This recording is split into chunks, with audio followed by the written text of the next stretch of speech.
की डिवोर्स का होत असतील? बेसिकली लग्न आजकाल तर बिझनेसच झालं आहे.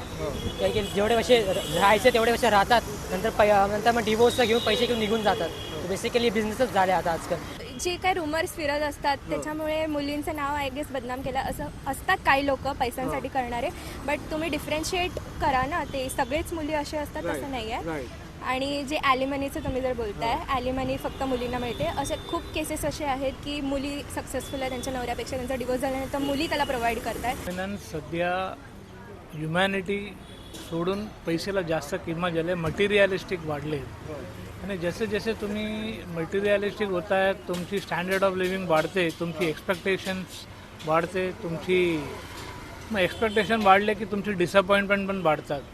आजकाल काय झालं की प्रत्येकाला म्हणतात ना की रिलेशनसाठी बाबा मला कुठे एक अटॅचमेंट मिळते, ही गोष्ट लोक जास्त करून बाहेर बघतात. किंवा चल मला इकडे